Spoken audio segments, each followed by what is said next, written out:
नमस्कार सर, स्वागत है आप लोगों का हमारे YouTube channel Patel coaching centre में हमारे इस नए वीडियो लेक्चर के साथ। देखिए विद्यार्थियों, आज मैं आप लोगों को डीएलएड अर्थात बीटीसी के पहले सेमेस्टर में मैथ में जो दूसरा अध्याय चल रहा है उसका दूसरा वीडियो लेक्चर देने जा रहा हूँ। इसके पहले दूसरे अध्याय का एक वीडियो लेक्चर हो चुका है, तो उसी के क्रम में अगला वीडियो लेक्चर है। देखिए आज की वीडियो लेक्चर में हम लोग पढ़ेंगे पूर्ण संख्याओं में गुणा के परगुण। ठीक है, बहुत ही महत्वपूर्ण है, पेपर में पूछे जाते हैं। ठीक है, जितने परगुण बताए जाएंगे इसमें से कोई ना कोई परगुण आपका पेपर के लिए महत्वपूर्ण जरूर होगा। तो देखिए इसमें सबसे पहले पहला परगुण है गुणन का संवरक परगुण। गुणन का संवरक परगुण, क्लोज्योर प्रॉपर्टी। इसमें कहा जाएगा यदि ए तथा बी दो पूर्ण संख्याएं हों, पूर्ण संख्या के बारे में आपको बताया जा चुका है। यदि ए तथा बी दो पूर्ण संख्याएं हो और उनका गुणनफल ए गुणे बी बराबर सी हो तो सी भी एक पूर्ण संख्या होगी, अर्थात पूर्ण संख्याओं का गुणनफल सदैव पूर्ण संख्या होगी। मतलब कि पूर्ण संख्याओं का गुणनफल, अगर हम किसी पूर्ण संख्या में किसी पूर्ण संख्या से गुणा करेंगे तो हमें पूर्ण संख्या ही प्राप्त होगा। ठीक है, ये आपको याद रखना है। तो यदि ए तथा बी दो पूर्ण संख्याएं हो और उनका गुणनफल ए गुणे बी बराबर सी हो तो सी भी एक पूर्ण संख्या होगी, अर्थात पूर्ण संख्याओं का गुणनफल सदैव पूर्ण संख्या ही होगी। ठीक है, और जैसे ए और बी के स्थान में कोई भी दो पूर्ण संख्या ले लो, चलो हम 2 गुणे 3 लेते हैं, तो 2 में 3 से गुणा कराएंगे कितना आएगा? 6 आएगा। 6 भी क्या है? एक पूर्ण संख्या है। ठीक है, सेकेंड देखिए परगुण आपका है गुणन का कर्म विनिमय परगुण। गुणन का कर्म विनिमय परगुण, कम्यूटेटिव लॉ। देखिए काफी महत्वपूर्ण परगुण आपका ये कहा जाता है, बहुत महत्वपूर्ण परगुण आपका है ये आईएमपी। ठीक है,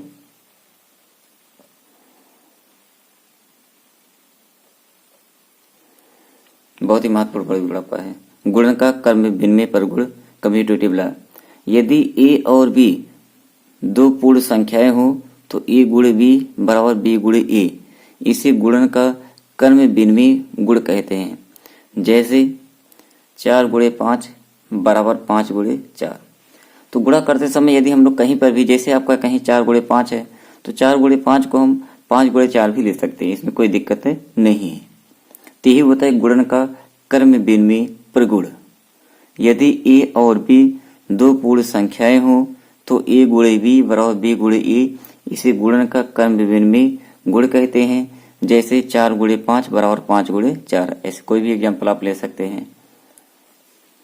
तो तीसरा देखिए आपका है शून्य का गुणन गुण। यदि ए कोई पूर्ण संख्या हो तो ए गुण 0 बराबर 0 गुणे ए बराबर 0, अर्थात किसी पूर्ण संख्या और शून्य का गुणनफल शून्य होता है। ये सबको ही पता है कि अगर शून्य से किसी भी नंबर आप लोग गुणा कराएंगे तो नंबर आपका हमेशा क्या हो जाता है? 0 हो जाता है। ठीक है, तो आपके 3 परगुण आपके हो गए। देखिए चौथा परगुण आपका है गुणनफल का तत्समक अवयव। यदि ए कोई पूर्ण संख्या हो तो ए गुणे 1 बराबर 1 गुणे ए बराबर ए, तो ए को मतलब 1 को गुणन का तत्समक अवयव कहते हैं, अर्थात किसी पूर्ण संख्या 1 का गुणनफल वही संख्या आती है। अर्थात किसी पूर्ण संख्या 1 का गुणनफल वही संख्या आती है। जैसे 5 गुणे 1 बराबर 5। तो मतलब कि गुणन का तत्समक अवयव देखिए क्या होता है। यदि कोई पूर्ण संख्या हो तो ए गुणे 1, यदि ए कोई पूर्ण संख्या हो तो ए गुणे 1 बराबर 1 गुणे ए बराबर क्या? ए, तो 1 को गुणन का तत्समक अवयव कहते हैं। ठीक है, तो गुणन का तत्समक अवयव कौन होता है? 1 होता है, क्योंकि 1 से हम लोग किसी भी संख्या में अगर गुणा कराएंगे तो हमें वही संख्या प्राप्त हो जाता है। ठीक है, इसके बाद देखिए अगला परगुण। हाँ देखिए पांचवा परगुण है गुणन संक्रिया का सहचर परगुण, एसोसिएटिव लॉ। यदि ए बी सी 3 पूर्ण संख्याएं हो तो ए गुणे बी गुणे सी, तो ए गुणे बी देखिए इसका काम पहले करना ब्रैकेट में करेगा। ब्रैकेट में पहले रहेगा ए गुणे बी, फिर आपका रहेगा गुणे सी, तो इसको लिख सकते हैं बराबर ए गुणे बी गुणे सी। ठीक है, यानी अगर 3 संख्याओं को गुणा करना है तो आपने पहले ए और बी का गुणा कराया, फिर जितना है उसमें आपने सी से गुणा कर दिया, तो ये प्रक्रिया बराबर हो सकती है। पहले आप बी और सी का गुणा कर दीजिए, फिर जितना है उसमें ए से गुणा कर दीजिए। ठीक है, बराबर हो जाता है ए गुणे बी गुणे सी। तो गुणन की संक्रिया पूर्ण संख्याओं में सहचर है। गुणन की संख्या पूर्ण संख्याओं में क्या है? सहचर है। तो कहा जाएगा यदि ए बी सी तीन पूर्ण संख्याएं हो तो ए गुणे बी, ठीक है, ब्रैकेट में पहले ए गुणे बी ब्रैकेट बंद गुणे सी बराबर ए गुणे ब्रैकेट में बी गुणे सी बराबर होता है ए गुणे बी गुणे सी।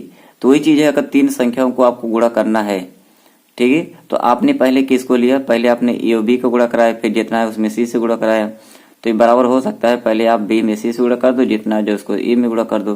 तो बराबर तीनों को इकट्ठा आप गुणा करके देखेंगे ए बी सी, उसी के क्या होता है? ये बराबर होता है।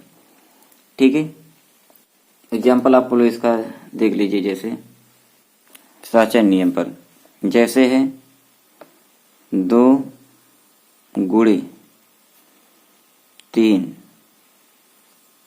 गुणे 4,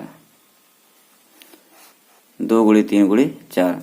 इसको देखिए आप इस प्रकार से अगर गुणा कराइए, पहले लिखो 2 गुणे 3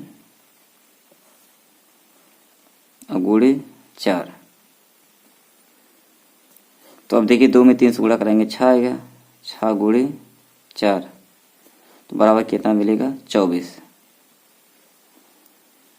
ठीक है, इसी चीज को आप ऐसे भी तोड़ सकते हैं।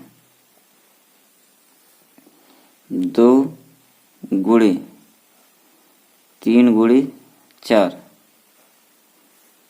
तो 2 गुणे इसको गुणा कराएंगे 12 आएगा, 12 में 2 से गुणा करेंगे कितना आएगा? 24।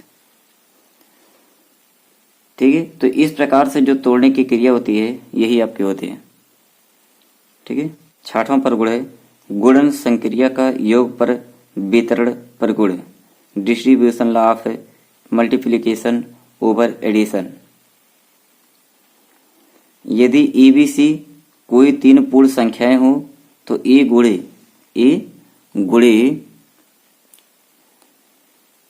ब्रैकेट में है बी प्लस सी बराबर हो जाता है ए गुणे बी प्लस ए गुणे सी। इसी गुणन संक्रिया का योग पर वितरण परगुण कहते हैं। ठीक है, यदि ए बी सी तीन पूर्ण संख्याएं हो तो ए गुणे ब्रैकेट में बी प्लस सी बराबर हो जाएगा ए गुणे बी अब प्लस ए गुणे सी। इसी गुणन संक्रिया का योग पर क्या कहते हैं? वितरण परगुण कहते हैं।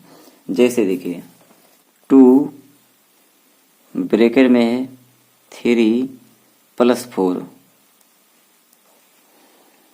ठीक है, अब इसको देखो, अगर आप इसमें गुणा कर देंगे तो 4 3 7 7 दूनी 4 और 3 जोड़ेंगे 7 आएगा, 7 में 2 गुणा 14 आएगा। ठीक है, मतलब आपका आंसर आ गया 2 गुणे 7 बराबर 14। ये तो है ना। तो इसको अगर आप ऐसे तोड़ेंगे तो इसको ऐसे तोड़ सकते हैं 2 गुणे 3 फिर प्लस है तो प्लस, फिर लिखेंगे 2 गुणे 4 तो देखिए 6 आ गया, ये प्लस क्या आ गया? 8 आ गया। इसको ऐड करेंगे तो 8 से मिलके क्या बन जाएगा? 14। प्रक्रिया तभी आपकी वही हुई। ठीक है, मतलब ये जो आपका देखिए ये वितरित हो रहा है, इसके साथ हो रहा है फिर इसके साथ हो रहा है, तो यही परगुण आपका है। 7वां परगुण है गुणन संक्रिया का घटाने पर वितरण परगुण, distribution law of multiplication over subtraction. यदि ए बी सी कोई तीन पूर्ण संख्याएं हो तो ए गुणे ब्रैकेट में बी माइनस सी बराबर ए गुणे बी माइनस ए गुणे सी। इसी गुणन संक्रिया का घटाने पर क्या कहते हैं? वितरण गुणन कहते हैं। ठीक है, या वितरण परगुण कहते हैं। इसमें देखिए जैसे पूरी प्रक्रिया एकदम सेम उसी प्रकार से है। 2 ब्रैकेट में 5 माइनस 4। ठीक है, वैसे तो इसका मान कितना आ जाएगा? 2 गुणे 1 बराबर कितना आएगा? 2 आएगा। इसको ऐसे सॉल्व करिए तो इसको आप लिखेंगे 2 में 5 से गुणा करिए 2 गुणे 5 फिर माइनस तो माइनस फिर 2 गुणे 4 देखिए 10 आएगा, माइनस क्या आएगा? 8 आएगा, घटाने तब भी क्या आएगा? 2।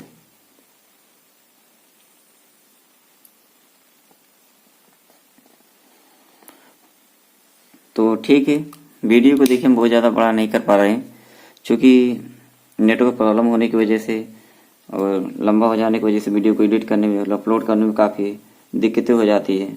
ठीक है, नहीं तो पूरा टॉपिक को ज़्यादा से ज़्यादा एक या दो वीडियो लेक्चर में पूरा समय कंप्लीट कर दिया जाता। ठीक है, तो खैर वैसे भी नहीं, वीडियो छोटा रहता है तो आप लोग देखने भी ज़्यादा दिक्कतें नहीं है, आप थोड़ा सा भी समय निकाल करके आराम से वीडियो को देख सकते हैं। ठीक है, नहीं तो हमारी इच्छा ही होती है कि एक दो वीडियो में 1-2 घंटे का बना करके पूरी वीडियो को कंप्लीट कर दिया जाए। ठीक है, जो हम कई पार्टों में बना देते हैं कि इतनी वीडियो इसमें लग गए, इस हिसाब से पूरे अध्याय को कितनी वीडियो में ख़त्म करेंगे, उससे मतलब नहीं है। अगर देखा जाएगा तो ये मतलब कि जो कल का वीडियो था, ये वीडियो था, ठीक है, मतलब कि अगर 1-1 घंटे का वीडियो बनाए तो शायद एक चैप्टर में आपको 1 से 2 वीडियो या 3 से ज़्यादा नहीं होगा। ठीक है, पूरा कंप्लीट हो जाएगा लेक्चर आपका। तो इसी वजह से वीडियो को हम ज़्यादा बड़ा नहीं करते हैं। तो ठीक है, हम फिर मिलते हैं अपने अगले वीडियो लेक्चर के साथ। तब तक के लिए बाय।